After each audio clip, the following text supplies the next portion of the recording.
नमस्कार, सिटी न्यूजच्या मराठी बातमीपत्रामध्ये मी श्वेता आपले हार्दिक स्वागत करते। सर्वात आधी एक झलक बघूया आजच्या हेडलाईन्सची। मलकापूर येथील IPL सट्टा अड्ड्यावर धाड, लाखोंचा माल जप्त।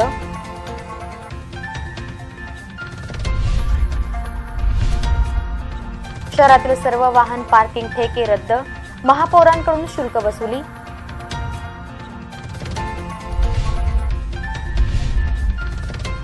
लोणसना गावातील नागरिकांचा सर्व निवडणूक मतदानावर बहिष्कार।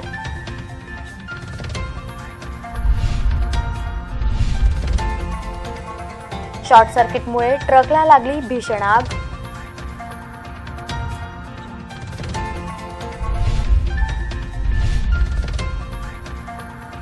बोरगाव मंजू पोलिसांनी पकडले 8 गोवंश।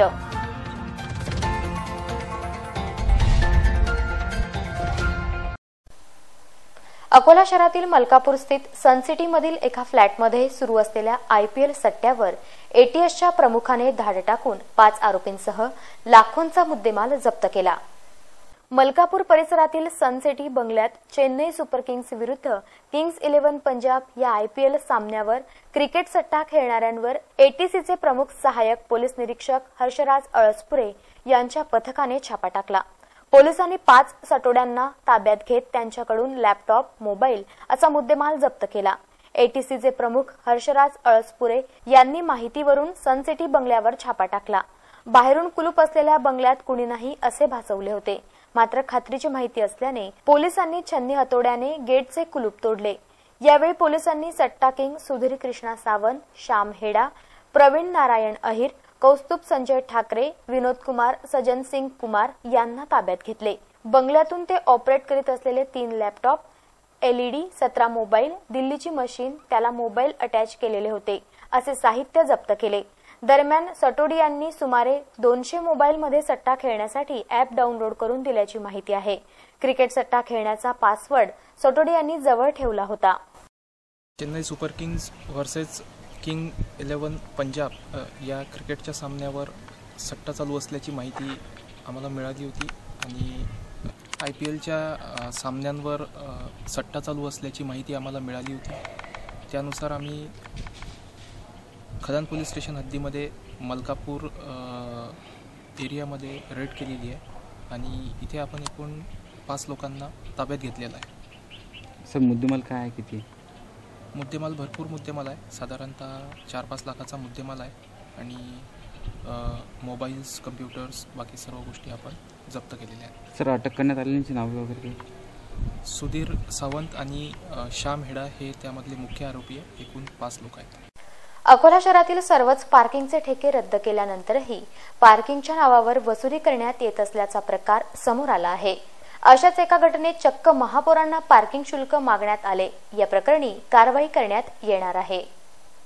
अकोला महानगरपालिकेद्वारे 4 दिवसापूर्वी शहरातील सर्व पार्किंगचे ठेके रद्द करण्यात आले। त्यानंतरही शहरात पार्किंगच्या नावावर वाहनधारकांकडून शुल्क वसूल केले जाते। याचा प्रत्यक्ष अनुभव स्वतः महापौर विजय अग्रवाल यांनी घेतला। शनिवार 6 एप्रिलला खुले नाट्यगृहात अखिल भारतीय कवी संमेलनाचे आयोजन करण्यात आले। त्या ठिकाणी प्रमुख अतिथी म्हणून महापौर विजय अग्रवाल यांना बोलाविण्यात आले होते।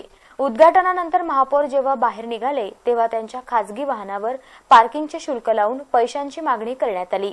पार्किंगचा ठेका रद्द असताना चक्क महापौरांना शुल्काची मागणी झाल्याने उपस्थित सर्वांनाच आश्चर्याचा धक्का बसला। महापौरांचेही डोके गरम झाल्याने त्यांनीही पार्किंग शुल्क वसुली करणाऱ्या कापड विक्रेत्याचे कान चांगलेच गरम केले।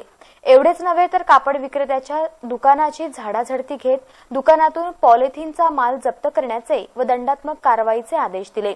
वाहन पार्किंग ठेक्यासंदर्भात जेव्हा सिटी न्यूजच्या टीमने महापौरांना प्रश्न विचारला तेव्हा त्यांनी शहरातील सर्व पार्किंग ठेके रद्द झाल्याची माहिती दिली। यावेळी त्यांनी आयुक्तांशीही संवाद साधला। लवकरच आता यावर कारवाई होणार असल्याचे चिन्ह दिसत आहे। मूर्तिजापूर तालुक्यातील लोणसना गावातील नागरिकांनी सर्वच निवडणुकींच्या मतदानांवर बहिष्कार टाकल्याचे फलक लावले। या गावाला जाणारा एकमेव रस्ता बनविण्यात न आल्याने गावकऱ्यांनी ही भूमिका घेतली आहे। वर्षानुवर्षे पोच रस्त्याअभावी अतोनात हालअपेष्टा सहन करणाऱ्या मूर्तिजापूर तालुक्यातील लोणसणा येथील ग्रामस्थांनी लोकसभा निवडणुकीच्या मतदानावर बहिष्कार टाकला असून राजकीय नेत्यांना गावात प्रवेशबंदी केली आहे। येथून आसराकडे जाणाऱ्या व लाखपुरीकडे जाणाऱ्या 2 राज्य मार्गांना जोडणाऱ्या रस्त्यावर दुर्गवाडा गावाजवळ लोणसणा या गावात जाणारा पोच रस्ता आहे। वर्षानुवर्षे हा रस्ता नादुरुस्त आहे। मोठमोठ्या खड्ड्यांमुळे तो जीवघेणा झाला आहे। ग्रामस्थांचे प्रचंड हाल होत आहेत। वेळोवेळी अर्ज आणि विनंत्या करून थकलेल्या ग्रामस्थांनी आम्ही या देशाचे नागरिक नाही काय असा प्रश्न प्रशासनाला गेल्या 7 जानेवारीला दिलेल्या निवेदनात उपस्थित केला आहे। विद्यार्थी शाळेत जाऊ शकत नाहीत, स्कूल बस गावात येत नाही, पावसाळ्यात तर संपर्कच तुटतो। त्यामुळे कुठल्याही निवडणुकीच्या मतदानावर बहिष्कार टाकण्याचा निर्णय ग्रामस्थांनी ग्रामसभेत घेतला। दरम्यान तहसीलदारांनी मध्यस्थी करून बांधकाम विभागाकडून रस्ता करून घेण्याचे आश्वासन दिले। उपविभागीय अधिकाऱ्यांनी 22 जानेवारीला संबंधितांची बैठकही घेतली, परंतु अद्याप रस्ता न झाल्यामुळे ग्रामस्थांनी बहिष्कार कायम ठेवला आहे। एवढेच नव्हे तर कोणत्याही राजकीय पक्षाच्या नेत्याने गावात प्रवेश करू नये, येणाऱ्या प्रत्येक निवडणुकीवर आमचा बहिष्कार आहे असा फलकच फाट्यावर लावला आहे। गेल्या 18 वर्षापासून आमच्या गावातील लोकांना मूर्तिजापूरले किंवा बाहेरगावी जाण्यासाठी लोणसणा ते फाट्यापर्यंत जायची व्यवस्था नाही आहे। आम्ही 18 वर्षापासून या रस्त्यासाठी शासन दरबारी प्रशासन दरबारी खूप येरजारा मारत आहोत, तरी पण आमच्याकडे शासनाचं आणि प्रशासनाचं लक्ष नाही आहे। उन्हाळ्याच्या दिवसात पावसाळ्याच्या दिवसात फाट्यावर आम्हाला प्रवासी निवारा नाही आहे। फाट्यापासून गावापर्यंत यायला 2 व्हीलर जरी साधी गावात येत नाही आहे। त्यामुळे आम्ही सर्व गावातील लोकांनी आमसभेत एकमताने ठराव मंजूर करून घेतला की येणाऱ्या कोणत्याही निवडणुकीवर जोपर्यंत आमच्या गावाला रस्ता होत नाही तोपर्यंत आम्ही बहिष्कार करणार आहोत। त्या गावात सतत 18 वर्षापासून रोडचे कामं झालेले नाही आहेत। कोणतेही सरकारी योजना ज्या येतात त्या आमच्या इथं राबलेल्या नाही आहेत। आम्हाला या जासाठी रस्ता नाही आहे, गावात पाणी फाट्यावर प्रवासी निवारा नाही आहे आणि त्यासाठी आम्ही येणाऱ्या लोकसभा निवडणुकीवर बहिष्कार टाकलेला आहे। MIDC पोलीस स्टेशन अंतर्गत येणाऱ्या परिसरात टमाटर घेऊन जाणाऱ्या धावत्या ट्रकने पेट घेतला। सुदैवाने या घटनेत कोणतीही जीवितहानी झाली नसली तरी आगीत संपूर्ण ट्रक भस्मसात झाला। शहरातील MIDC परिसरातील फेज क्रमांक 4 मध्ये ट्रकास आग लागल्याची घटना शनिवारी दुपारी घडली। या आगीमध्ये सुदैवाने कुठल्याही प्रकारची जीवितहानी झाली नसून वाहनाचे लाखो रुपयांचे नुकसान मात्र झाले आहे। शहरातील MIDC परिसरातील फेज क्रमांक 4 मध्ये MH19 GV 1799 क्रमांकाचा आयशर कंपनीचा ट्रक टोमॅटोचे कॅरेट घेऊन जात होता। यावेळी वाहनात शॉर्ट सर्किटमुळे अचानक आग लागली। यावेळी वाहन चालक व क्लीनरने वाहनातून उडी घेत आग विझविण्याचा प्रयत्न केला, मात्र आग आटोक्यात न आल्याने अग्निशमन दलास पाचारण करण्यात आले। यावेळी अग्निशमन विभागाच्या कर्मचाऱ्यांनी पाण्याचा मारा करून आग आटोक्यात आणण्याचा प्रयत्न केला, मात्र तोपर्यंत वाहनाचा समोरील भाग व साहित्य असा लाखो रुपयांचा मुद्देमाल जळून खाक झाला असल्याचा प्राथमिक अंदाज व्यक्त केला जात आहे। सुनील राधाकिशन भालेराव। कशी काय लागली गाडी? शॉर्ट सर्किट काय होतं गाडीचं? गाडीत कॅरेट होते, फायबर कॅरेट। कुठून आले होते तुम्ही? जबलपूर। गाडी खाली झाली का? नाही, खाली नाही झाली, नाशिकला खाली होणार होती, कॅरेट जळून गेली। राहणार नांदूर तालुका, येवला जिल्हा, नाशिक। बोरगाव मंजू पोलीस स्टेशन हद्दीत प्रशिक्षणार्थी IPS अधिकारी यांनी कत्तलीसाठी जाणाऱ्या 8 गोवंशांना जीवदान दिले। या प्रकरणी बोरगाव मंजू पोलीस स्टेशनला गुन्हा दाखल करण्यात आला। स्थानिक आठवडी बाजार व अन्वी येथे अवैधरित्या कत्तलीसाठी 8 गोवंश येत असल्याची माहितीवरून पोलिसांनी 8 गोवंशांना ताब्यात घेऊन शनिवारी सकाळी जीवनदान दिले। याबाबत प्राप्त माहितीनुसार बोरगाव मंजू येथील आठवडी बाजार व अन्वी येथे 8 गोवंश कत्तलीसाठी जात आहेत अशी गुप्त माहिती पोलिसांना मिळाली। त्यानुसार पोलीस अधिकारी गोरख भामरे यांच्या मार्गदर्शनाखाली पोलिसांनी सापळा रचला। बोरगाव मंजू येथे गोवंश जात असताना पकडले। ही कारवाई पोलीस अधिकारी गोरख भामरे यांच्या मार्गदर्शनाखाली हेड कॉन्स्टेबल गणेश निमकंडे, किशोर गवळी, अंकित नागरगोजे यांनी केली। त्यांनी येथील आठवडी बाजारातून 3 गोवंशांना तर अन्वी येथून 5 गोवंशांना पकडले। या कारवाईत एकूण 8 गोवंशांना जीवनदान देण्यात आले। स्थानिक गुन्हे शाखा पोलिसांनी खदान पोलीस स्टेशन हद्दीत विद्यानगर परिसरात सापळा रचून देशी विदेशी दारूचा हजारो रुपयांचा माल जप्त केला। या कारवाईत एक ऑटो व मोटरसायकल जप्त करण्यात आली। स्थानिक गुन्हे शाखा पोलिसांनी अवैधरित्या देशी विदेशी दारूचा माल घेऊन जाणाऱ्या तिघांना अटक केली। या कारवाईत हजारो रुपयांचा दारूचा माल जप्त करण्यात आला। शहरातील खदान पोलीस स्टेशन हद्दीतील विद्यानगर परिसरात स्थानिक गुन्हे शाखा पोलिसांनी सापळा रचला होता। पोलिसांना माहिती मिळाली की एका ऑटोतून अवैधरित्या देशी विदेशी दारू नेण्यात येत आहे। या माहितीच्या आधारावर एका ऑटोची तपासणी करून सदर माल जप्त करण्यात आला। या कारवाईत मोटरसायकल, एक ऑटो व देशी विदेशी दारू असा 2.5 लाखांचा मुद्देमाल जप्त केला। ही कारवाई एलसीबीचे सहाय्यक पोलीस निरीक्षक नितीन चव्हाण, दत्ताराम ढोरे, सुनील राऊत, मनोज नागमणे आदींनी केली। अकोला शहरातून मोठ्या प्रमाणात अवैध दारूची वाहतूक होत असल्याची बाब यावरून स्पष्ट होते। अकोला पोलीस अधीक्षक कलासागर साहेब यांनी आगामी काळाकरता विशेष कामगिरीकरता जे विशेष पथक नेमलेलं आहे त्या अंतर्गत आमच्या पथकाला मी व माझ्या टीमला खात्रीशीर माहिती मिळाली की अकोल्यात एका ठिकाणी मोठ्या प्रमाणात दारूचा स्टॉक करून वाहतूक होणार आहे। आम्ही त्या बातमीप्रमाणे ट्रॅप लावला। ट्रॅपमध्ये बातमीप्रमाणे आपल्याला टोटल 2,18,840 रुपयाचा दारूचा माल आपल्याला मिळून आला। आपण जप्त केला। त्याच्यामध्ये 3 आरोपींना आपण ताब्यात घेतलेला आहे आणि ही कारवाई आज रोजी या विशेष पथकानं आगामी काही काळातील इलेक्शन आणि याच्या अनुषंगाने केलेली आहे। आपण 3 आरोपींना ताब्यात घेतलेला आहे। पोलीस स्टेशन खदान हद्दीमध्ये आम्ही ही कारवाई केलेली आहे। ही कारवाई माननीय पोलीस अधीक्षक साहेब कलासागर सर, माननीय अपर पोलीस अधीक्षक Shri Deshmukh sir, PI Nagare sir LCB यांच्या मार्गदर्शनात मी व माझ्या टीमने केलेली आहे। बार्शी टाकळी तालुक्यातील सारकिनी येथे जिल्हा परिषद अंतर्गत पाईपलाईन टाकण्याचे कार्य सुरू असून 58 लाख रुपये निधी अंतर्गत सुरू असलेल्या कामात भ्रष्टाचार होत असल्याचा आरोप उपसरपंचासह गावकऱ्यांनी केला आहे। बार्शी टाकळी तालुक्यातील मौजे सारकिनी येथे पाईपलाईन टाकण्याचे काम संबंधित ठेकेदाराद्वारे लाखोंचा भ्रष्टाचार करण्यात आल्याची बाब समोर आली। सारकिनी येथे जिल्हा परिषदेच्या माध्यमातून 58 लाख रुपयांच्या निधी अंतर्गत 3 किलोमीटर पर्यंत पाईपलाईन टाकण्याच्या कामाला मंजुरी देण्यात आली होती। या संदर्भात निविदा काढल्यानंतर एका ठेकेदाराला काम देण्यात आले। संबंधित ठेकेदाराद्वारे पाईपलाईन टाकण्याच्या कामात अनियमितता करण्यात येत आहे। त्यामुळे सदर काम संशयाच्या भोवऱ्यात सापडले। सारकिनी येथे टाकण्यात येत असलेली पाईपलाईन अत्यंत हलक्या व निकृष्ट दर्जाची आहे। सारकिनीचे उपसरपंच व सदस्यांनी आक्षेप घेत सदर कार्य बंद करण्याची मागणी केली, परंतु तरीही काम बंद न करता रात्रीच्या वेळी पाईपलाईन टाकून काम पूर्णत्वास नेण्याचा प्रकार सुरू केला गेला। एकदाचे काम पूर्ण करून बिले काढण्याचा चंग ठेकेदाराने बांधला असून या कार्यात भ्रष्टाचार होत असल्याची ओरड आता गावकऱ्यांमधून होत आहे। ठेकेदार कामाचे एस्टिमेट दाखविण्यास तयार नाही। हलक्या दर्जाची पाईपलाईन पाहता ही किती दिवस टिकेल याबाबत साशंकता व्यक्त होत असून जिल्हाधिकारी व जिल्हा परिषद CEO यांनी स्वतः भेट देऊन वस्तुस्थिती जाणून घेण्याची मागणी करण्यात आली। या संदर्भात सारकिनीचे उपसरपंच सुनील महादेव चव्हाण व स्थानिक नागरिकांनी सिटी न्यूजशी बोलताना पाईपलाईनचा भ्रष्टाचार उघड केला। म्हणजे जिथे बेंड 3 मीटर खोली पाहिजे तर जवळपास याची खोली आहे 1 फूट 1.5 फूट, कुठे मुळ्या तोडल्याने बेंडमांड जास्ती मारला। आता हे जर असं झालं तर आमच्या गावाला अजून 25 वर्ष कोणती स्कीम येणार नाही। आता हे स्कीम जर बोगस झाली तर आमच्या गावाला पाणी मिळणार नाही। आमचा गाव पहिले दुष्काळ जाहीर होता। आता इकून तिकून स्कीम आली तर याच्यात हे बोगसपणा होऊ राहिला आणि हे व्यवस्थित काम हवं एवढं सामान्य नागरिक गावचा आहे। गावचा विचार केला असता आमचं गाव अकोला जिल्ह्यामध्ये दुष्काळग्रस्त म्हणून ओळख होती। आता शासनाच्या मार्फत आम्हाला हातुल्या या गावातनी विहीर आणि जागा मिळाली, तिथून आमच्या इथं पाणी पुरवठा चालू आहे। पहिली पाईपलाईन खराब झाल्यामुळे शासनानं दुसरी आमच्यासाठी ही योजना आणून 58 लाखाची पाईपलाईन दिली।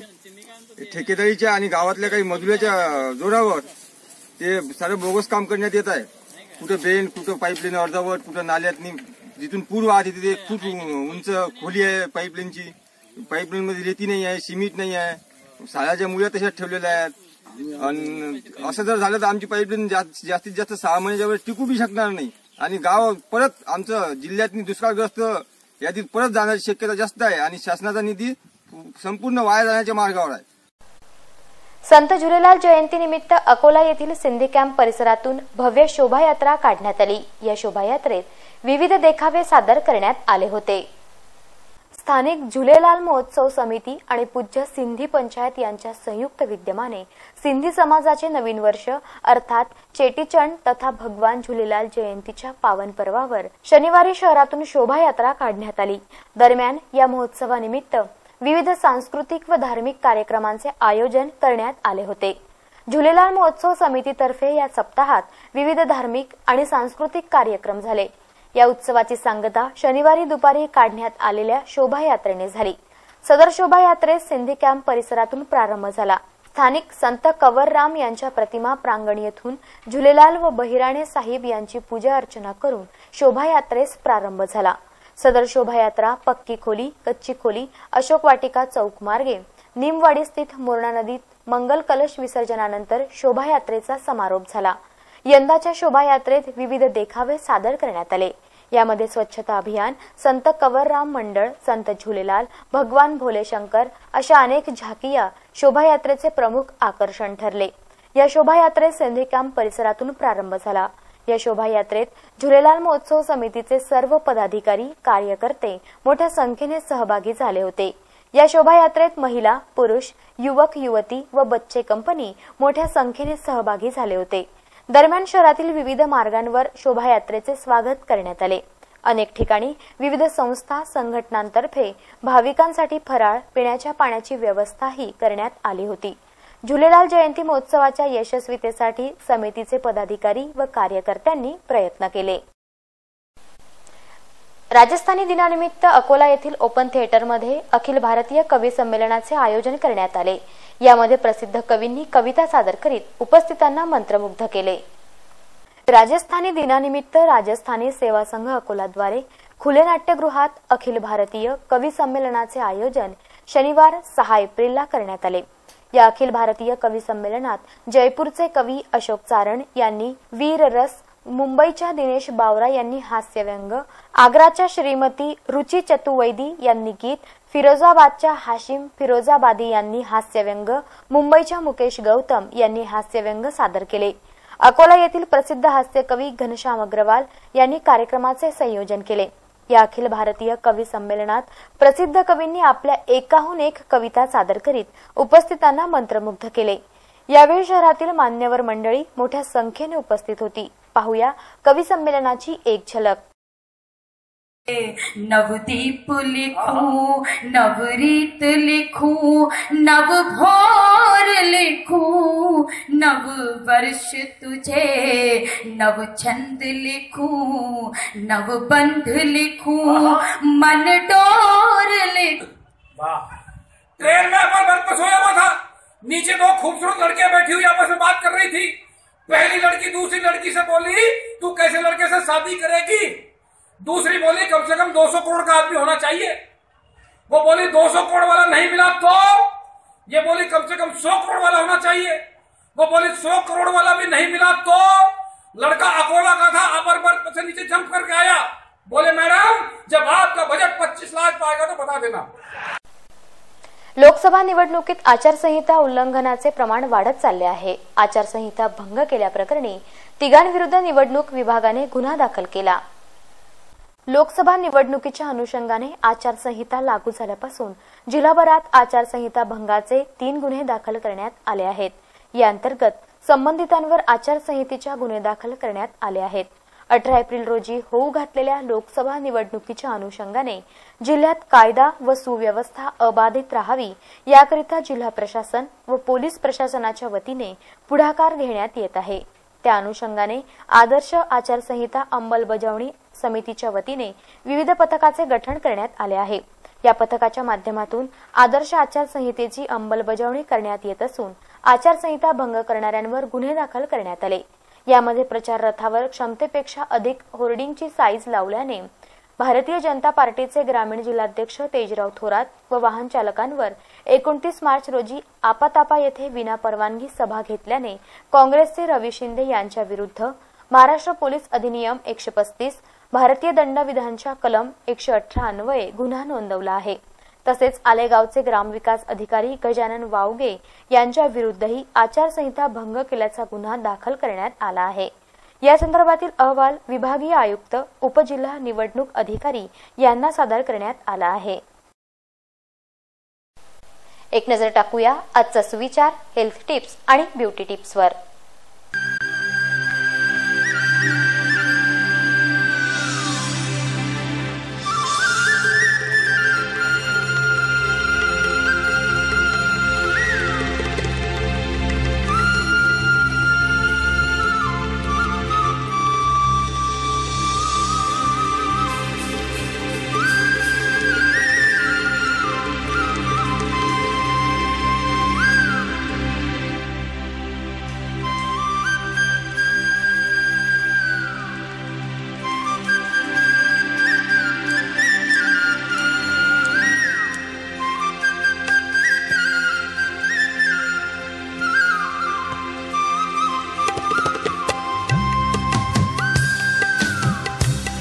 पुन्हा एक नजर टाकूया आजच्या प्रमुख घडामोडींवर.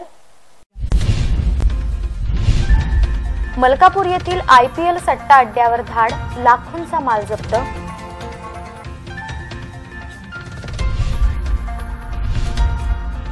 शहरातील सर्व वाहन पार्किंग ठेके रद्द, महापौरांकडून शुल्क वसुली.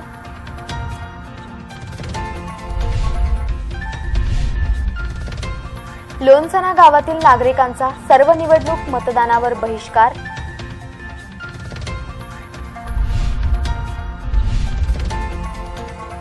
शॉर्ट सर्किटमुळे ट्रकला लागली भीषण आग.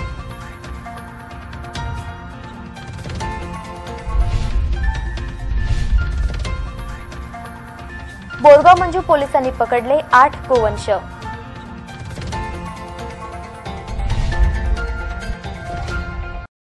इथे आजचे बातमीपत्र संपवित आहोत. पुन्हा भेटूया शहर आणि परिसरातील ताज्या घडामोडी व अधिक माहितीसह.